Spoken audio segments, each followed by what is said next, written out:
Hello friends, तो आज हम फिर से शुरू करने वाले हैं एक और न्यू मूवी लेवल क्रॉस। तो चलिए शुरू करते हैं। तो मूवी की शुरुआत रघु नाम के एक बंदे से होती है जो कि एक रेल स्टेशन का गेट कीपर है। उस स्टेशन पर जब भी कोई ट्रेन आती तो रघु का काम वहां पर हरी झंडी दिखाने का होता है, यानी कि अगर कोई खतरा नहीं है तो हरी झंडी और कोई खतरा है तो लाल झंडी। मगर रघु जिस स्टेशन पर काम करता है वो स्टेशन बीहड़ रेगिस्तान में बना हुआ है। वहां पर कोई भी आता जाता नहीं है। रघु वहीं पर एक छोटा सा क्वार्टर टाइप का रूम बना होता है, उसी में रहता है। रघु के पास एक गधा भी होता है जो उसका दोस्त होता है। रघु अपने दोस्त गधे की सहायता से थोड़ी दूर एक गांव है जिस गांव में कोई नहीं रहता, बस एक पानी का कुआं है। वहां से उसकी हेल्प से वो पानी लाता है और अपने दोस्त की हेल्प से कुछ दूर शहर में कुछ सामान है जैसे खाने पीने की सब्जी कुछ ले आता है। बाकी वैसे तो वो सब्जियां खुद ही लगाता है, आलू प्याज टमाटर की खेती खुद ही करता है। मगर इन सब चीजों के बावजूद भी रघु बिल्कुल अकेलापन फील करता है। रघु यहाँ बिल्कुल अकेला होता है, उसके साथ कोई बात करने वाला नहीं है, इसीलिए वह अपनी बातें अपने गधे दोस्त से ही शेयर करता है। अगली सुबह होते ही रघु अपनी ड्रेस पहनकर डेली काम पर निकल जाता है।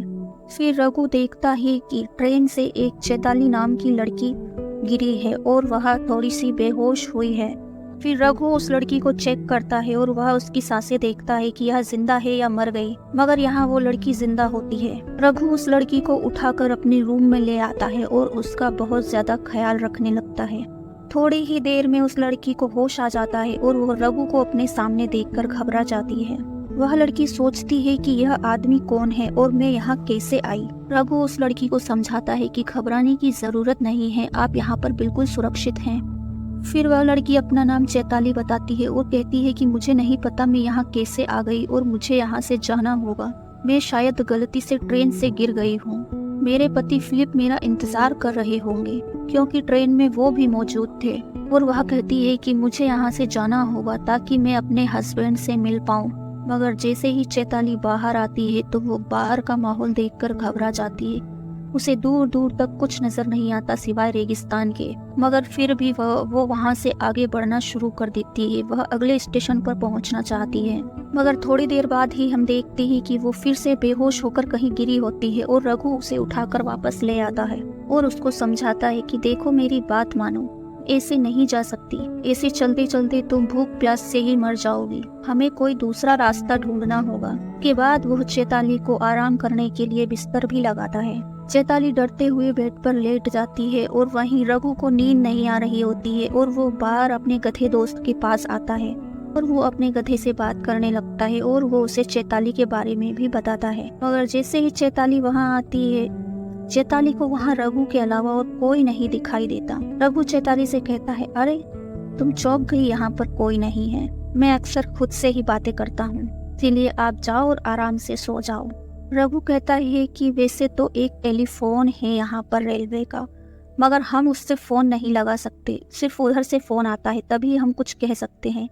मगर जैसे ही अब अगली ट्रेन का कॉल आएगा तो मैं आपकी जानकारी उन तक जरूर पहुँचा दूंगा और फिर वे लोग आपको लेने के लिए आ जाएंगे और आपको परेशान होने की कोई जरूरत नहीं। तभी किस्मत से रिंग बजने लगती है। भी रघु चैताली से कहता है कि वाह क्या किस्मत है तुम्हारी, देखो फोन भी आ गया। जैसे ही वह फोन उठाकर उन्हें चैताली के बारे में बता पाता, इससे पहले ही चैताली फोन कट कर देती है।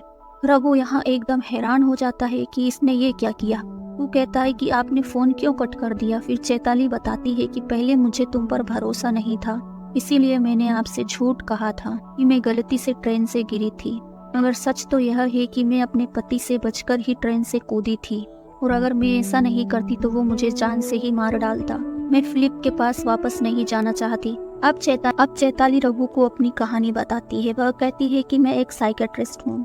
फिलिप एक बार मेरे क्लिनिक पर आया था। उसकी पहली पत्नी जब से मरी थी तभी से वह डिप्रेशन का शिकार हो गया था। मैंने उसका ट्रीटमेंट शुरू कर दिया और धीरे धीरे उसके अंदर सुधार आने लगा, मगर डेली इस ट्रीटमेंट के मिलने की वजह से हम दोनों में कब प्यार हो गया हमें पता ही नहीं चला। मैं फिलिप को पसंद करने लगी, मगर मेरे अंदर इतनी हिम्मत नहीं थी कि मैं उससे सीधे कह पाती। इसलिए मैंने इंतजार किया कि अगर फिलिप भी मुझे पसंद करता होगा तो वो खुद से ही मुझे बता देगा, और हुआ भी ऐसा ही। और कुछ दिनों के बाद फिलिप ने मुझसे शादी के लिए भी प्रपोज कर दिया। मैंने भी तुरंत हाँ कर दी। इसके बाद हमारी शादी भी हो गई, मगर शादी के कुछ दिनों के बाद ही फिलिप ने अपने रंग दिखाना शुरू कर दिए। छोटी छोटी बातों पर गुस्सा करना उसकी आदत सी बन चुकी थी। सारा दिन उसको बस मुझे मारना, मुझे टॉर्चर करने का काम था और उसने नशा करना भी शुरू कर दिया। एक दिन तो फिलिप ने नशे की हालत में मुझे बताया कि उसने अपने नशे की हालत में पहली पत्नी को खुद अपने हाथों से मारा है। ये जानकर तो मेरे पैरों तले जमीन ही खिसक गई। मैंने यह बात लोगों को बताने की कोशिश की, मगर फिलिप की वजह से मैं किसी को कुछ नहीं कह पाई। उसने मुझे धमकी भी दी थी, अगर मैंने किसी को यह बात बताई तो वो मेरा भी यही हाल करेगा जो उसने अपनी पहली पत्नी का किया था। मेरे पास और कोई रास्ता ही नहीं था। चैताली बताती है कि मैंने उससे बचने का यही रास्ता मुझे समझ आया, इसीलिए मैं ट्रेन से कूद गई। अब रघु इसकी बातें सुनकर हैरान और परेशान हो जाता है। सोचता है कि बेचारी लड़की के साथ तो बहुत बुरा हुआ है। फिर अगले ही सीन में चैताली रघु से नहाने का पानी मांगती है। रघु उससे कहता है कि मैं सुबह पानी लाया था, तुम मुझसे नहा लो और पानी ले आऊंगा। फिर चैताली नहाने चली जाती है। उसके नहाने जाने के बाद ही रघु अपने अच्छे अच्छे कपड़े निकालने लगता है ताकि चैताली के सामने वो थोड़ा स्मार्ट लग सके। साथ ही अपने कुछ कपड़े चैताली के लिए भी निकाल देता है। अब इतने दिनों के बाद रघु को कोई लड़की मिली है बात करने, खास करके कोई इंसान मिला है, तो वो बहुत ज्यादा खुशी में होता है।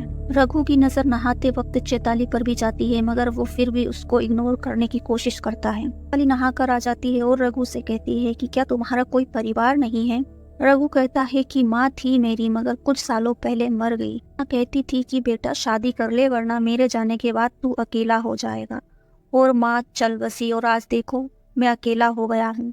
मैंने उनकी कभी भी कोई बात नहीं मानी और मुझे अब उनकी बात समझ में आती है।